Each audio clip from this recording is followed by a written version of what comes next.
Buenos días, ingeniera María Gabriela Espinosa. Mi nombre es Melanie Rodríguez y junto a mis compañeros le hablaremos sobre el tema enfocado en la evolución de las TIC y su impacto en los sistemas de cómputo modernos.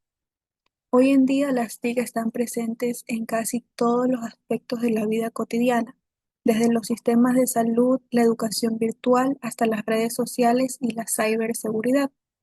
Por eso es fundamental conocer sus orígenes, cómo han evolucionado y el papel clave que juegan en los sistemas informáticos modernos. A continuación, ¿qué son las TICs? Estas tecnologías abarcan dispositivos electrónicos como laptops, teléfonos inteligentes, tablets, redes como la web, redes móviles, programas como aplicaciones, plataformas y sistemas operativos. Las TIC, que se refieren a tecnologías de la información y comunicación, comprenden el conjunto de herramientas y recursos tecnológicos que se utilizan para manejar, comunicar y conservar información. Desde una perspectiva más sistemática, las TIC no solo son herramientas, sino también infraestructuras críticas que sustentan la digitalización de servicios, la automatización de procesos y la toma de decisiones basadas en datos. Tienen un rol clave en el desarrollo de la llamada sociedad de la información y el conocimiento, en la cual la información adquiere un valor estratégico comparable al de la capital tradicional. Las TIC se conciben como el universo de dos mundos representados por las tradicionales tecnologías de la comunicación (TC) y constituidas principalmente por la radio, la televisión, la telefonía convencional y por las tecnologías de la información (TI), caracterizadas por la digitalización de tecnologías de registros de contenidos como la informática, de las comunicaciones, telemática y de las interfaces. Dicha concepción es significativa porque no solo incluye a las modernas tecnologías, sino que también a los medios de comunicación social convencionales, como lo son la radio, la televisión y el sistema telefónico. Desde esta perspectiva más amplia e inclusiva, es más factible considerar los contextos rurales, ya que en muchos de ellos aún imperan esos medios tradicionales y solo paulatinamente se han podido incorporar las TIC más recientes, sobre todo la Internet. En esta época se vuelve importante porque, en términos generales, la sociedad moderna se caracteriza por el veloz despliegue y desarrollo de la tecnología y la ciencia, así, así como por la globalización de la información. Las TIC deben aprovecharse para el desarrollo integral de una comunidad. Una visión integral de desarrollo no implica que se apunte solo hacia el crecimiento económico, sino sobre todo que impulse el potencial humano en diferentes dimensiones, para afianzar así la prosperidad económica, pero con equidad y el fortalecimiento democrático con transparencia y justicia social. Es preciso considerar que las TIC no son neutras, positivas o negativas, son simplemente lo que el usuario haga con ellas. No obstante, si quedan oscilando en la nada, pueden favorecer las desigualdades sociales, por lo que se prefiere asumirlas con responsabilidad y darles una orientación positiva en beneficio del desarrollo integral de las comunidades. Las tecnologías de la información y comunicación no son suficientes ni imprescindibles para que se dé el desarrollo humano. Lo cierto es que difícilmente vinieron para no marcharse, por lo que se torna urgente encauzarlas para que asuman un papel social al servicio del desarrollo de los pueblos y ante todo de los servicios más necesitados. Se entiende que las tecnologías de la información y comunicación no siempre son relevantes para transformar la realidad. El desafío consiste más bien en discernir cuándo y en qué condiciones pueden aportar al desarrollo. El acceso a las TIC no soluciona con una sola presencia el problema del desarrollo humano, sino que es necesario ir más allá de la conectividad promoviendo el acceso equitativo, uso y apropiación social de los recursos disponibles.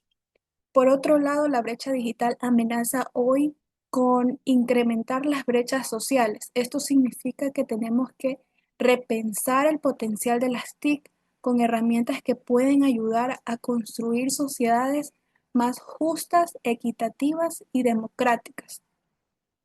Tenemos que algunos de los elementos centrales de la visión social de las TIC serían ir más allá de la conectividad, propiciar condiciones favorables en el entorno social, minimizar las amenazas y riesgos y potenciar resultados positivos. Porque es necesario que las TIC se inserten en prácticas sociales ya existentes de personas, grupos u organizaciones. De este modo servirán como herramientas que potenciarán el trabajo en un mundo real y concreto, y no a la inversa. No se trata de promover y forzar la realización de acciones con el fin de utilizar las TIC. También debe considerarse que las TIC sean parte de la estrategia de comunicación coherente. De lo contrario, las organizaciones se estancan resolviendo problemas técnicos de conexión y de manejo de tecnologías siempre cambiantes. En este caso, en lugar de ayudar a resolver problemas, se convierten en un obstáculo. Pero ¿cuáles son sus principales ventajas? En definitiva, las TIC pueden ser que otorgan a la educación una gran cantidad de beneficios, mejoras en las clases. Los beneficios más importantes de las TIC serían la reducción de costos al digitalizar procesos y reducir el uso de papel, desplazamientos y tiempos de espera. El fomento de la innovación, porque promueve el desarrollo de nuevas soluciones digitales, tanto en ámbitos de la sociedad. Mejora la motivación en las prácticas educativas gracias al aprendizaje autónomo, individualizado e interdisciplinar. El fomento del trabajo cooperativo, el contacto y uso de nuevas tecnologías como herramientas didácticas y medios de búsqueda y presentación de información de manera interactiva y dinámica. Permiten adaptaciones para alumnos con necesidades educativas especiales, el desarrollo de la iniciativa, la investigación y la indagación. Las aplicaciones prácticas de las TIC. En la educación, las plataformas virtuales como el Moodle, el Google Classroom, las videoconferencias y recursos multimedia para el aprendizaje a distancia o híbrido. El trabajo, el teletrabajo, en la gestión colaborativa de proyectos, automatización y análisis de datos empresariales. En la salud, la telemedicina, las gestiones electrónicas de historias clínicas, diagnósticos asistidos por la inteligencia artificial y en la vida cotidiana, como vemos en el comercio electrónico, la banca en línea, el entretenimiento digital y redes sociales. Buen día con todos, mi nombre es Fran Arguello y el día de hoy tengo el gusto de presentarles un tema fundamental para entender el mundo moderno, la evolución de la informática. La informática es una ciencia que estudia el tratamiento automático de la información, utilizando dispositivos electrónicos y sistemas computacionales. Pero más allá de su definición técnica, la informática es el corazón de nuestra sociedad digital. Desde que despertamos y usamos nuestro teléfono celular hasta cuando trabajamos, estudiamos o compramos o nos entretenemos o simplemente navegamos. Esto nos ayuda a interactuar con sistemas.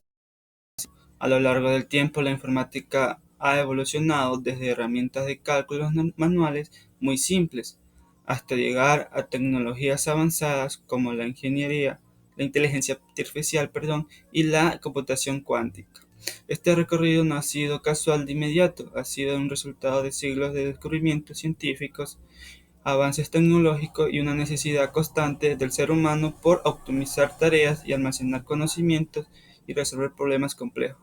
Además, la informática no solo se desarrolla en aislamiento, está profundamente conectada con otras disciplinas como la matemática, la ingeniería, la física, la lógica e incluso la filosofía. Hablemos de los precursores de la computación. Empecemos de los inicios.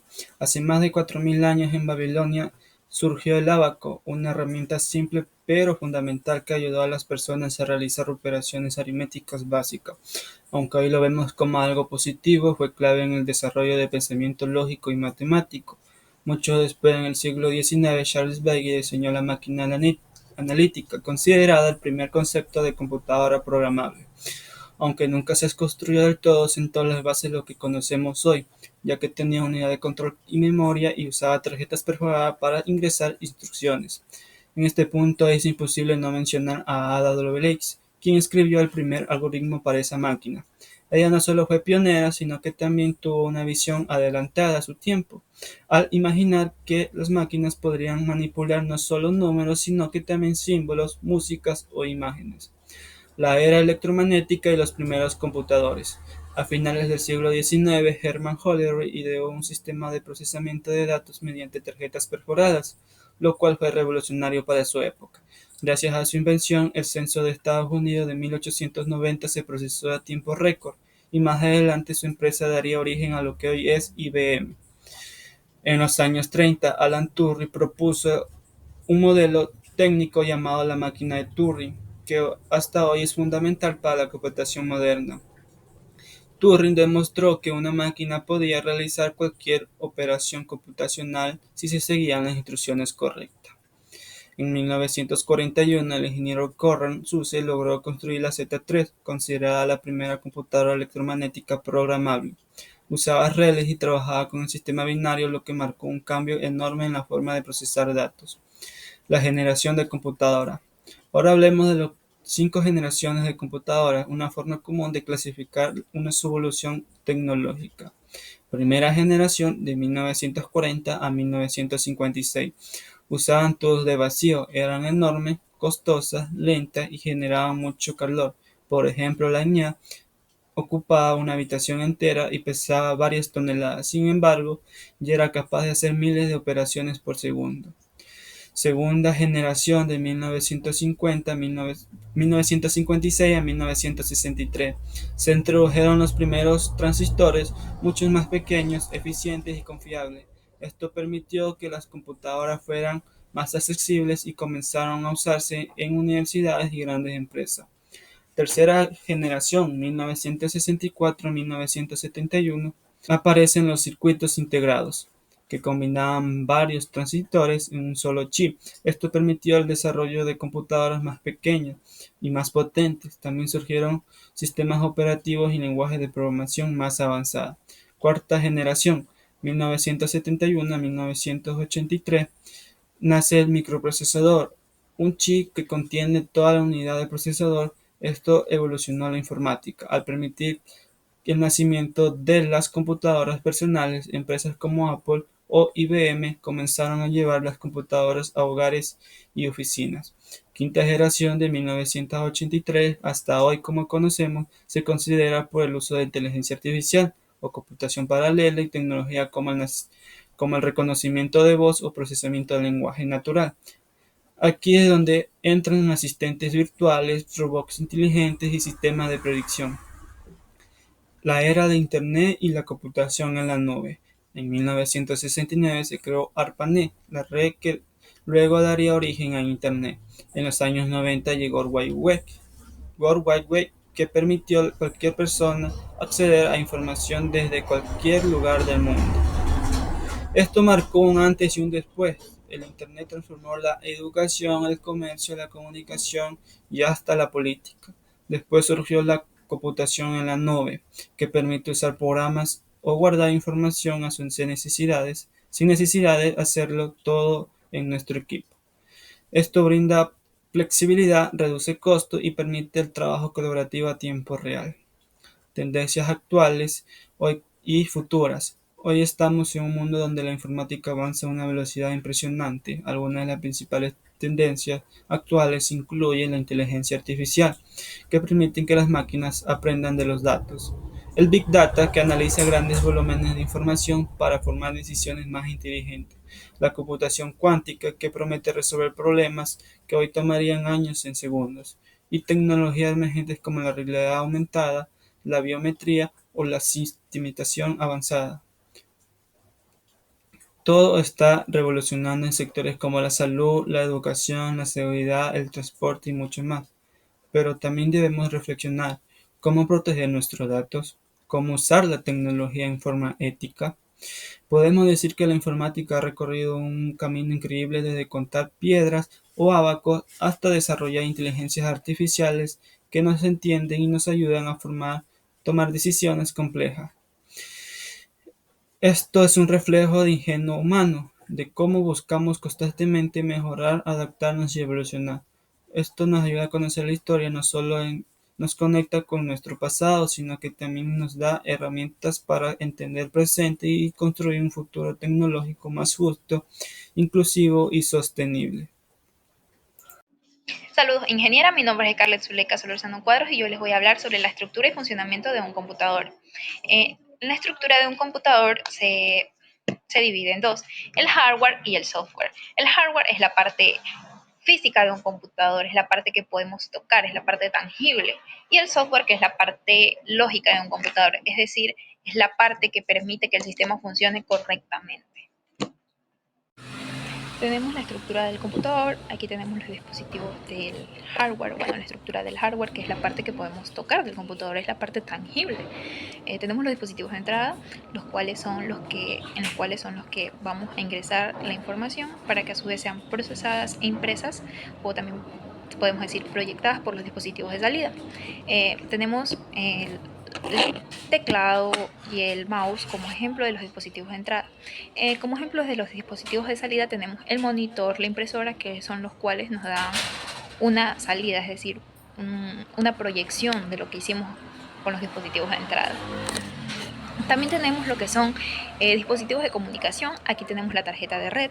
La tarjeta de red es un dispositivo que sirve para, bueno, es algo que sirve para conectar una computadora con otra y a su vez poder hacer el envío de datos mediante la red o también puede ser mediante un cable. También tenemos los dispositivos de almacenamiento. Como sabemos, bueno, la palabra almacenamiento es de guardar y de almacenar archivos o datos. Aquí podemos tener el disco duro, la memoria, entre otros. También tenemos los dispositivos de cómputo. Los dispositivos de cómputo son equipos electrónicos que procesan y almacenan información para mostrarlas según las instrucciones del usuario o de un programa. En los dispositivos de cómputo tenemos lo que son los dispositivos internos y externos del computador. Por ejemplo, el CPU y la memoria RAM. Uno es interno y el otro es externo. También tenemos lo que es la estructura del software. Tenemos aquí la placa madre. ¿Qué hace la placa madre? ¿Qué nos ayuda la placa madre? Esta de aquí es la que permite la conexión y comunicación entre todos los componentes del computador. También tenemos lo que es la memoria RAM. Esta de aquí guarda los datos e instrucciones temporalmente, como ya lo sabemos. La memoria RAM solamente guarda temporalmente los datos. También tenemos el procesador o CPU, el cual es el que ejecuta las instrucciones del software. También tenemos la fuente de poder, que aunque sea un dispositivo del hardware, como ya sabemos, esto de aquí es que permite que todos los componentes funcionen correctamente en el computador y por eso es una parte esencial y por eso la reconocemos como parte del software y como parte del hardware del computador. Funcionamiento interno del computador. Bueno, para el funcionamiento interno del computador se siguen una serie de pasos. Primero tenemos lo que es la entrada. En la entrada lo que sucede es que se ingresan los datos mediante dispositivos periféricos o medios de almacenamiento hacia el gabinete del computador. Lo siguiente que tenemos es la distribución, o sea, como pasos tenemos la distribución. Como su nombre lo dice, es distribuir la información. ¿Y cómo se hace esto? La información se distribuye a la placa madre y mediante los buses de datos, pasando principalmente por la memoria RAM y luego por el procesador para su manipulación. En el paso 3 tenemos el procesamiento. Bueno, en el procesamiento, el procesador de datos de la memoria RAM, bueno, primero extrae los datos de la memoria RAM y luego ejecuta las instrucciones según el programa en uso, modificando los datos y almacenándolos temporalmente en la RAM. Como ya lo hemos dicho, la memoria RAM simplemente guarda la información pero temporalmente. Si lo queremos hacer por más tiempo, lo que tenemos que hacer es comprar un disco rígido, lo cual sí nos va a guardar la información permanentemente. Tal como lo tenemos en el paso número 4, el almacenamiento. Como lo he dicho ya, en el almacenamiento lo que pasa es que tenemos dos tipos de almacenamiento, que es el temporal y es el permanente. Para el temporal se usa lo que es la memoria RAM, pero para el permanente sí tendríamos que usar un disco rígido para que la información se guarde por más tiempo y no temporalmente. Por último tenemos lo que es la salida. Bueno, aquí es ya donde se muestran los resultados del procesamiento y bueno, para que pase esto, primero los resultados se envían a los dispositivos de salida para ser visualizados, como ya lo hemos hablado en los otros videos. Bueno, minutos atrás, en los dispositivos de salida es donde se van a proyectar el resultado de todo lo que hemos hecho desde la entrada. Por ejemplo, al escribir en Word los resultados del procesamiento, vemos en pantalla lo que estamos haciendo en una salida en tiempo real. Pero si imprimimos el documento, eso sería una salida en tiempo final. O sea, existen dos tipos de salida, como quien dice, la de tiempo real y la de tiempo final. Que en la de tiempo real estaríamos viendo mientras lo hacemos y en el tiempo final mientras se imprime. Y esa es la diferencia. Bueno, y como en resumen, queremos decir que el computador funciona como sistema periférico coordinado, donde cada parte cumple una parte fundamental para recibir, procesar, guardar y mostrar la información en el computador. Muchas gracias. Me presento, soy Evelyn Zambrano y a continuación voy a seguir explicando de lo que ya mis compañeros han argumentado anteriormente. En esta sección hablaremos de cuáles son las principales medidas de seguridad informática en la actualidad. Sabemos que la tecnología ha ido evolucionando a grandes escalas y con ella también nosotros hemos evolucionado en la seguridad informática, ya que es esencial proteger los datos y de nuestros sistemas ¿contra qué? Contra los ataques cibernéticos, con el robo de información, que hoy en día es muy conocido, ya sea mediante los virus, ya sea mediante el acceso no autorizado a nuestros sistemas. em, Hemos tenido esos problemas que han ido evolucionando igual que la tecnología. ¿Por qué? ¿Por qué implementar estas medidas? Porque la protección de nuestra información debe ser garantizada y debe ser privada, ya que es nuestra integridad como usuarios que debemos ejecutar esta forma de seguridad. Las principales medidas que yo he seleccionado para presentarlas el día de hoy son las siguientes siete. La primera nos habla de la autentificación multifactor. En esta hablamos un poquito de lo que es en nuestros dispositivos móviles, el uso de contraseña. Una contraseña bien estructurada, bien creada, nos hace que nuestros dispositivos sean seguros, de cierta forma. Una contraseña no debe ser un nombre o una fecha de nacimiento. Nuestra contraseña debe, por lo menos, ser elaborada mínimo de 8 caracteres. Entre ellos deben haber números, letras y caracteres especiales para que nuestra contraseña sea un poco segura. O podremos implementar el uso de lo que es la huella digital o el uso del reconocimiento facial. El cifrado de datos. Esto podemos hablar un poquito más de lo que es el uso de las bases de datos. En ella nosotros guardamos contraseñas, datos muy importantes, ya sea de empresa, sea de educativos o sea de empresas públicas en este caso.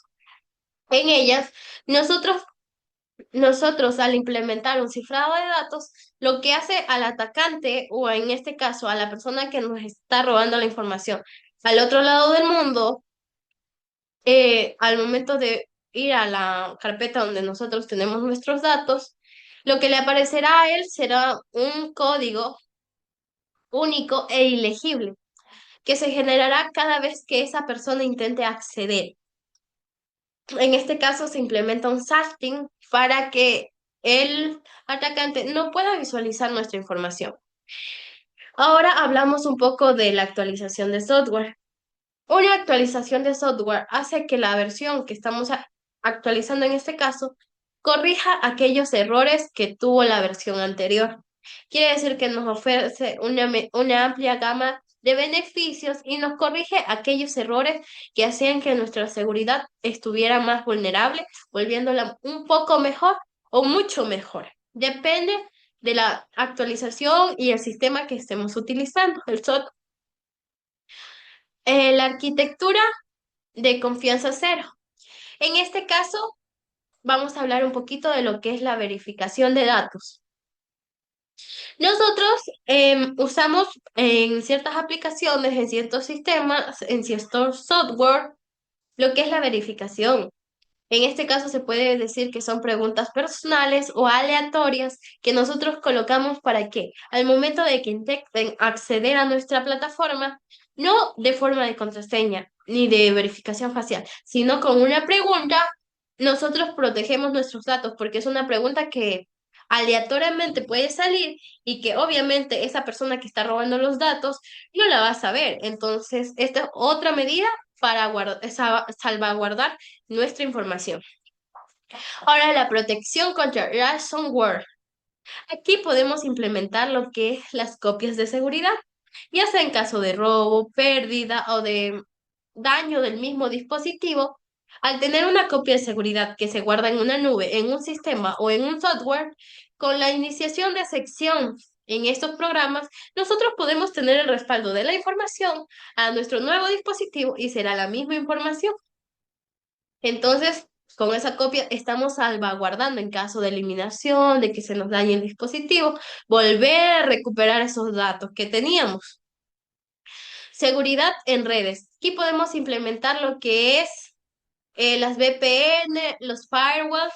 ¿Para qué? Esto nos ayuda en lo que es la detección de intrusos o de accesos no autorizados a nuestro dispositivo, a nuestros datos o el stop de lo que es, quiere decir que a nosotros acceder a algún link, enlace, no nos integren esos virus, esos como ejemplo, los troyanos, no tengamos esos virus en nuestros dispositivos. Pero yo creo que la mejor en esta opción de las que yo analicé de las medidas de seguridad fue la concienciación y la formación. ¿Por qué? Porque nosotros debemos concientizarnos acerca del buen uso de la informática, del uso de las tecnologías. ¿Por qué? Porque nosotros muchas veces vemos solamente los beneficios que nos trae el Internet, pero no sabemos cuáles son los riesgos que nosotros tomamos al utilizar las tecnologías de hoy en día, el Internet en este caso.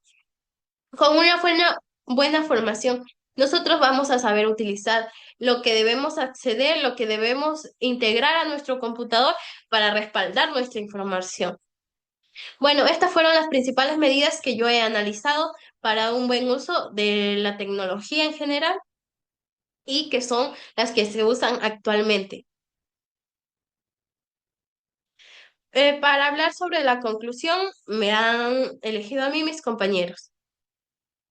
En definitivamente, si bien las TIC nos dan oportunidades sin precedentes para el desarrollo, el uso y la innovación en las tecnologías, en Ecuador su impacto positivo depende de lo que es la implementación de estrategias y equidad en lo que se garantice la inclusión digital y el uso responsable de estos dispositivos, de este servicio en todos los ciudadanos.